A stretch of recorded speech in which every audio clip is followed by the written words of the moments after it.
Hey guys, how's it going? It's Al. Week 16, we got a Monday Night Football showdown, the final Monday Night Football game of the year between the Buffalo Bills and the New England Patriots. And it's kind of weird, but the Buffalo Bills are the ones that are playing for a bye week in the AFC, and the New England Patriots are eliminated from the playoffs. It's kind of bizarro 2020 world. I mean, not really. We know who these football teams are in 2020, but like from a historical standpoint for like the last 15, 20 years, this is really strange to be looking at this game in week 16 and thinking about it in this way. But here we are. We have Josh Allen, one of the unicorns at quarterback for Showdown, a guy that can be the highest scoring player on any single game that he takes snaps under center. And we have Cam Newton, who has always been that sort of player, but of late has really had issues throwing the ball. It appears that he's hurt. He is on track to start this game, so it's going to be interesting to see what type of numbers he can put up against a Bills defense that has been kind of a roller coaster this year. In fantasy purposes, they've given up a lot of points, they've given up a lot of yards, and there's some days where they look extremely tough. And we'll see which team shows up. The Bills are favored by 7.5 points. This game does have a total of 46. And I wanted to thank you guys for showing up all season long for these showdown videos. I appreciate you guys clicking the channel. Every time you see one of the thumbnails coming over here, dropping as much love as you do in the replies. If you could do it one more time on this showdown video, drop a like on the video, subscribe to the channel, ring the notifications bell, leave a reply. All that stuff helps the channel in ways that you can't even imagine. And if you wanted to take one step further, become a member of our community Discord. Over 5,000 people strong. We've applied for Discord partner. We'll see if we get it. Fingers are crossed.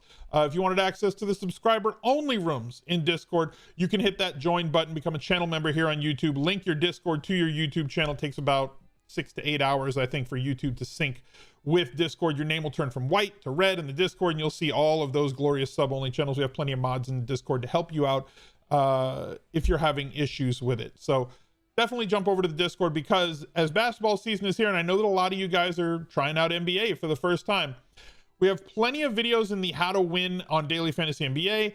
But I don't want to go off on a whole rant about that. And there's plenty of people to talk about it with in Discord, members of the community that have been there for years, that play NBA every single day. And I know that Daily Fantasy can be a very isolating game to play. So if you want to join a community to, become a part of something and have other people to talk about Daily Fantasy with, that's what the Discord is for. So without any further ado, let's get into this video. I know, guys, I have really long intros. It just is what it is. So let's start with Josh Allen. Showdown is always a weird animal, right? So like when I'm talking about captains, I want to narrow my captain group down to only the players that I feel have a very realistic chance of being the highest scoring player on the slate, unless there is some massive pricing problem, right?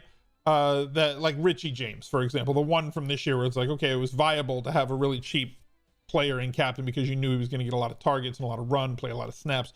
That doesn't really exist on this showdown. So this is more of a normal looking showdown. The Bills do have to win this game, or are motivated to win this game, because there is a bye week at stake for them.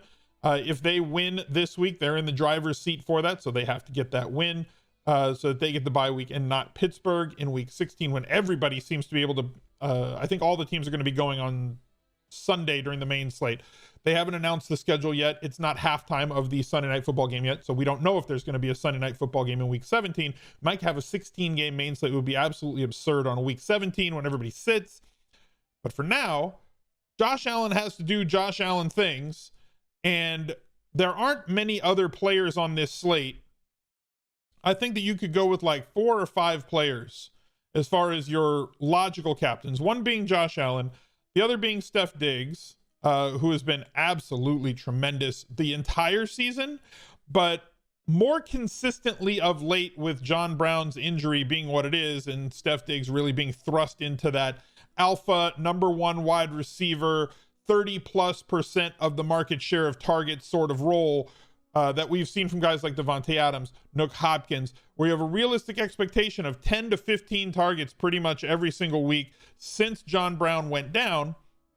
He's priced accordingly, obviously at 11K, 16.5 if you want him in captain, but there's ways that you can fit him in on this showdown, whether you're playing cash or tournaments or small field or large field, or however you're playing this showdown. Beasley would be another one. We've seen him do it.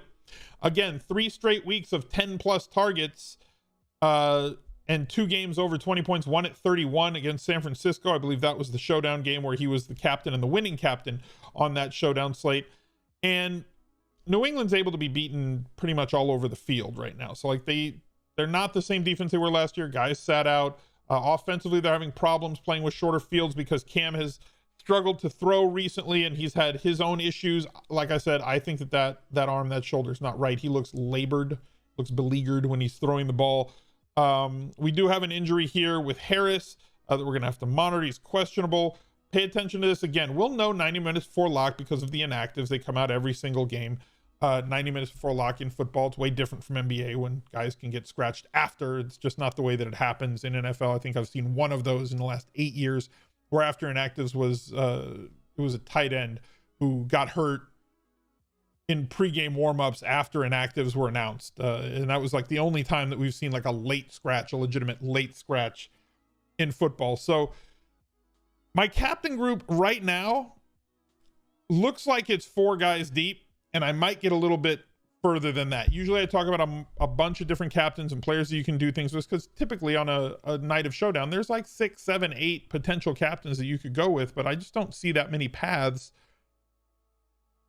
to viable captains just because of the makeup of these teams. So in my Josh Allen lineups where he's at captain, we're going to build our groups, whether you're hand building or using the Fantasy Labs optimizer. We're going to build our groups around Josh Allen and 2 of his pass catchers and quarterbacks. So the running backs, I mean, they just don't have that much of a market share of targets, right? 3, 4 for Singletary. Moss is basically just a goal line guy. He's not really somebody that I want to stack with Josh Allen. In fact, they're pretty much, they fight. You know, they're not correlated with one another whatsoever. So I'm going to make sure if I have Josh Allen that I'm going to include at least 2 of his pass catchers, not the running backs.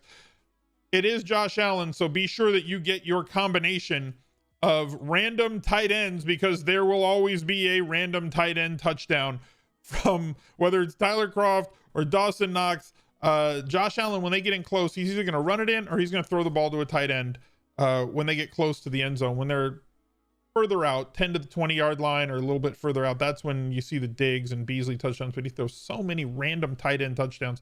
Somebody else who's been a showdown hero for us in a few games. He was much cheaper. Again, 200 in that game against San Francisco, logged 11.1 DraftKings points. Similar situation here where you're not going to get a lot of usage out of him, but if you're shoving him in there at 800, he really doesn't have to do much to free up a lot of salary for you, and the upside is bigger. The floor is lower, but the upside is higher than if you're utilizing a kicker or a defense in your captain spot.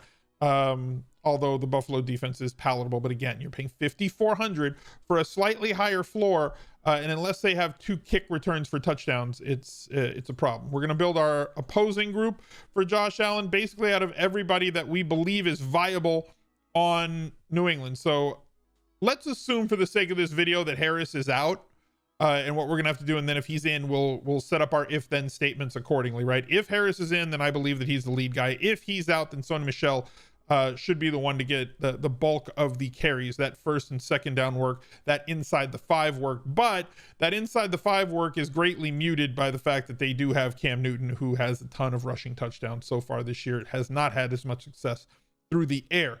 Myers, Michel, James White. If you wanted to get really spicy, I know that people have been playing backup quarterbacks because of what happened with Mariota, what happened with Beathard, whatever. That's not the way that I play the game. If y'all want to do that, go ahead. I'm not including the kicker in the bring back group, and I'm using at least one of those guys. N'Keal Harry, you can if you want. Any of the tight ends, if you think that he's going to go that route, fine. And then you got to talk about the other groups. So if you're going to utilize Cam Newton as your captain, who do you have to stack him with, right? So do you need to stack a minimum of 2 guys with him? And I don't know that you do, because they just don't throw it all that many times. He's had what, 4 games where he's thrown over 30 passes, 3 games where he's thrown over 30 passes this year, with the majority of his games being under 20 pass attempts. So there's not all that much correlation between Cam Newton on a game-to-game basis between him and his pass catchers. So I'm probably going to limit that group, if I have Cam Newton, to 1 because he can do the majority of the damage with his legs. And if he does have a game where he is going to be the winning captain, he is going to do the majority of the damage with his legs. He might have 1 or 2 touchdown passes, but he's probably going to have, if in the situation, again, this is theoretical, if he is the winning tournament captain, he's going to have 1, if not 2, rushing touchdowns. I don't think that the 300-yard upside is there right now. 1, with the passing option, the pass catching options that he has, and 2, with his ability to actually push the ball with what he's got left hanging off of his shoulder. So yes, I'll build that group with him. I'll build with Myers. I'll build that group with White. I'll build that group with Bird, Harry, but it's really thin. So I'm probably going to limit it to just 1, and then we're clearly going to bring that back and be heavy on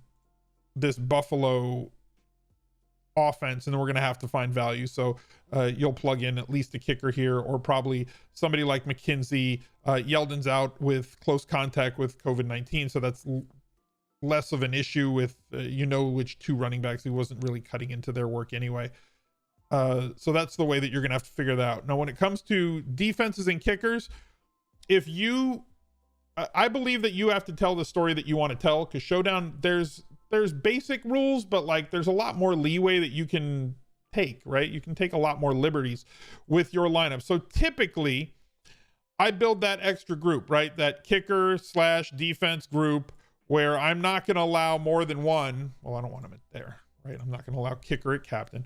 But I'm going to allow a max of 1 of these 4 players in each group. If you believe that Cam Newton is just cooked, he's going to take some sacks when he drops back, although he doesn't drop back all that much. But when he throws, there's a heightened chance for an interception or a fumble with the way that this New England Patriots offense is running right now, and you want to include 2 of that, you can build your groups accordingly, or if you're hand building, just do it that way. So let's go over to the lineup builder over on Fantasy Labs. You can see I allow 10% of salary max left on the table because it is Showdown, and I do want to not have duplicate lineups. I want to differentiate myself from the field. Your range of outcomes is going to determine how close to the projections it is and how consolidated your player group is. The larger it is, the more player combinations it's going to let in. Same thing with bounce. It's another way to increase your shuffle. Maximum exposure, set it to what you want. I typically set it at 80, and I keep the unique players down to 1. Here's those 5 groups that we talked about. Pair your captain quarterback with at least 2 wide receiver, tight end, and kicker from the same team. Pair your captain quarterback with at least 1 of all the players from the opponent's team on offense. No defense, no kicker. I'm not including that in that group. Captain wide receiver with exactly 1 quarterback from the same team. Captain tight end with exactly 1 quarterback from the same team. And limit to at most 1 defense and kicker from the same game. So we can set this up so that same team, including only Buffalo, so that if you get Cam Newton, you can build a secondary rule just for Cam Newton that says including only New England, that says at least 1 if you have Cam Newton, a captain quarterback with at least 1 from the same team, including Buffalo, and then at least 1 from the opposing team. So I'm going to run it that way. I've already set my limits, set your apply settings, and you can build whatever other correlations or player groups that you want, depending on what you feel is going to happen on this single game Showdown. Set it to generate lineups, and we're going to run through this a bunch of times after we take a look at things as we get closer to kickoff on Monday night. I do have to put the disclaimer on here that it's never as simple as buy a subscription to the site, go to the site, use the stock, the vanilla projections, hit build 150 lineups and think that you're going to print money. There's a lot of work that goes into it. The optimizer does not think. The optimizer is only going to do what you tell it to do. So if you tell it to optimize 150 lineups by projected points, it's just going to spit out the answers and have nothing to do with correlation. If you set rules, if you run it a bunch of times, make sure that you have correlation in those lineups. Make sure that you have the lineups that you want. Like looking at the captains that we have, it's got all these guys. You can set mins and maxes. You can make sure that you don't have specific players at captain. Make sure that if you say, I want to run 100% Josh Allen at captain, you can set it to run 100% Josh Allen at captain. Same for Steph Diggs or Cam Newton or Jacoby Myers. But a lot of work goes into it to make the optimizer dance the way that you want. I wish you all the best of luck on this Monday Night Football. Look out for another video right there. He's a legend.